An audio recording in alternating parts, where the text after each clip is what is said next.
We have another special presentation. One of the biggest questions I get asked by residents all the time is, we pay our taxes. Where do our taxes go, and especially those property taxes? So we're lucky to have a presentation by Ensen Mason. And crew, you come up here, Ensen, to tell us how all this is figured out. He's the master of collecting our taxes and make sure they go in the right place. Who's the man behind the curtain, right? Yeah. So Ensen Mason is our Auditor-Controller, Treasurer, and Tax Collector. So it's really good to see the grand jurors out here. I'll just start with that. I always read the reports, really quality work about always important subjects. Thank you, Chairman Hagman and the board for allowing me to present this morning.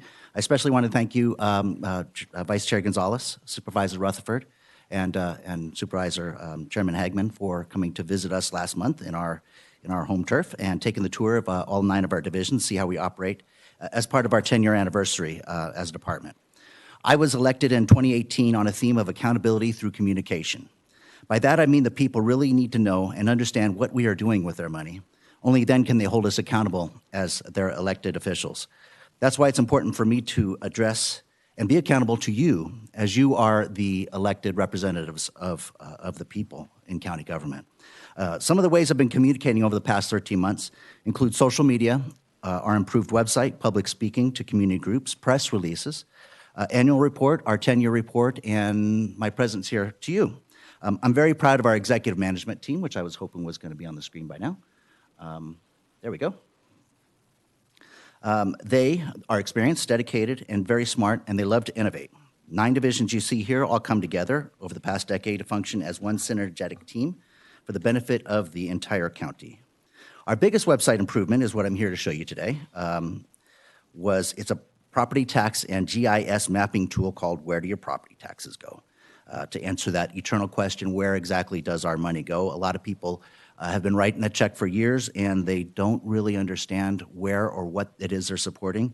And when they don't understand, I feel it leads to cynicism, and that's not good for county government. It's important for us to be accountable to them and tell them what we're doing with their money.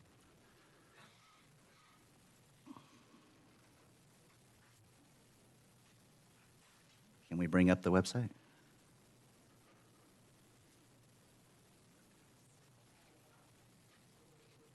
There we go. This is our home screen. This is what we're focusing on today. Where do my property taxes go? There's 2 parts to this. The first one is focused on the taxpayer, to answer that eternal question. That's going to be a sample property we're going to use. It's a home in Fontana. When it comes up, you'll see here the familiar calculation of the assessed value that you see on a property tax bill. And over here is a graphical representation of where that money goes, kind of by category: school districts, cities, special districts, and county government. And you can zoom into that to see it a little better. That's kind of at a high level. At a low level, down to the penny, we account for where all of the money goes to. Separated into 3 sections. The first section is the 1% general tax levy. That's all listed here. Here's all the various agencies and all the money that goes to them for this particular property. The second section is bonds, bond payments. In this particular case, there's 3 bond payments that's being made: a college bond, Fontana Unified, and a water bond. And then the third section is direct charges. There's 3 of those for this particular property. So it shows it here. Then it shows the total tax rate and the total tax bill.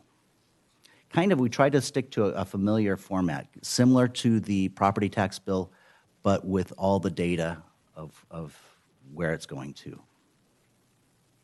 The second section of this, since we had all this data, interesting to taxpayers, we wanted to aggregate it for policymakers, for people who are interested in the big picture. So we used Esri's tool and the data you just saw to create this tool. This shows us all the type of data we just saw, but in an aggregated format, aggregated in more ways than you can imagine. We'll start here. This is the whole county, you can see. And the map has, because it's Esri, it has all sorts of interesting little features built into it. This is our county. The colored areas are our incorporated areas. The green area is the unincorporated area. And you can, any of the maps, you can overlay with different types of, if you want to see streets, topographical maps. You can look at it any way that makes sense to you. So we'll zoom it back down. And then here you can see across the top the current data as of, I believe it's 2018, the assessed value, RDA, the average tax rate. And many of the tabs, each of these different types of data will show different tabs based on what it is we're looking at. So this shows history for the county. So here's our assessed value. You can see it has grown from 2017, 2018, 2019. I'm going to zoom in here since we're at a Board of Supervisors meeting. Let's look at the supervisorial districts. So again, the whole county. And as you click through each one here, you'll see that the data changes. It shows a graphical representation of the area we're talking about. It shows the assessed value, tax levy, bond payments, and direct charges. And again, history for each one. So you got District 1, there's District 2, 3, 4, and 5. So supervisor districts is just one of the type of jurisdictional areas where we look at.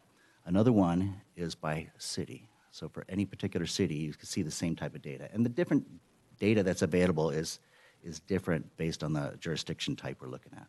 So there's a city of, let's look at the city of Fontana. Shows, again, graphical representation, a pie chart, and then the data down along the top. When it was appropriate, there's an info tab on some of these. If the developers thought it could benefit from some explanation, they put an info tab to help people understand what it is we're looking at. Another type of jurisdiction that is of interest is school districts. So all the school districts in our county are listed here. So any particular one you're interested in. Let's look at, well, here's one that I served on the board of Victor Valley Union High School District. So they can see their growth. It helps them plan, helps them see what the numbers look like. And one that's kind of quirky and interesting is the tax rate areas. There are 4,500 tax rate areas, and there's different types of tax rate areas, so you can see them here.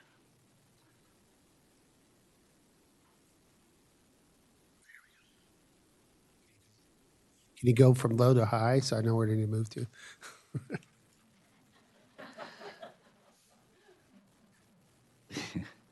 Well, let's start off at low. It's being a little slow on the update. This is a quirky tax rate area that is a shoulder on the side of it.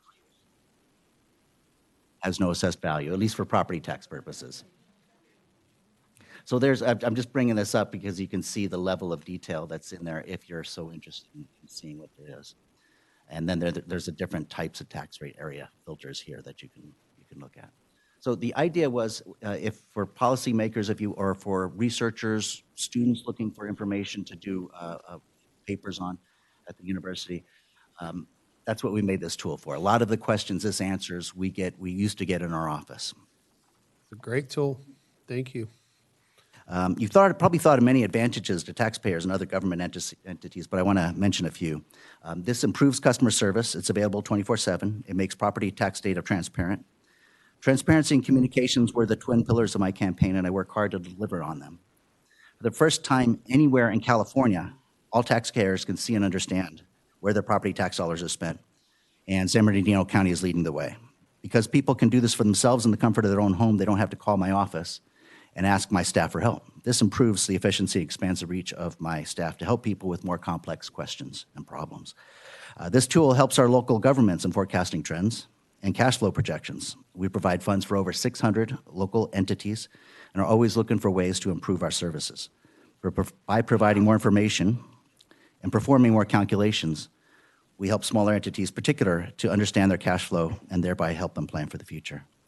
I'd like to leave you with one critical request, and I'm really pleading with you on this one. We rely on a critical system called Troll-PI to collect a portion and distribute over $3.4 billion to 600 local agencies. Troll-PI was developed in the 80s. You as a board, nobody here that's sitting here, but as a board, declared it obsolete in 2005, 15 years ago. 15 years ago, nobody ever heard of Facebook. Everybody was still using AOL. Every 6 months, Don and Linda here, behind me, and they're great teams to get out duct tape and baling wire to make Troll PI somehow function one more time, but it's ready to collapse and take everything with it.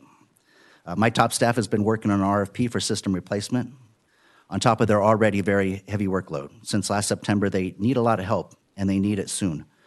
Thank you, Gary McBride, and his CAO staff for responding to my urgent request for contract staff to weave together the thousands of individual requirements for this, the most complex RFP the county has ever done. No vendor has the skills or experience to do this for us. We don't have to look very far to see what happens if a county doesn't do it right. Planning is what dictates a failure or success of a system. Sun Tzu said battles are won or lost before they're ever fought. We must put together an outstanding RFP in this calendar year because it will be 3 years at least before we can get a new system live. And we're living with the real possibility of a problem or a breakdown for that entire time. This project is an overriding priority of mine for the first 2 terms as your ATC. The financial well-being and the county and everyone who lives here depends on it. Thank you, Supervisors, CEO McBride, for your support for our department and your gracious resolution last month. Our employees were very grateful, and I'm humbled and honored for your recognition. And thank you for your attention. And I'm happy to answer any questions that you might have. Thank you, Ensign. Any questions? Josie? No questions, just a comment. I wanted to say that as Auditor, Controller, Treasurer, Tax Collector, Mr. Ensen, you have done a very good job in getting yourself not only on board and up to speed and leading this county through our economic labyrinths. Thank you so very much. It's been a pleasure not only to have met you because you have been a new entity as a result of the last election for us, and it's been a pleasure to be able to get to know you and to see how well you work with us and the communication back and forth that you and I share. Thank you. Thank you, Supervisor Gonzalez. Thank you very much. Any other questions? If not, thank you, Ensign, for coming out and sharing with us.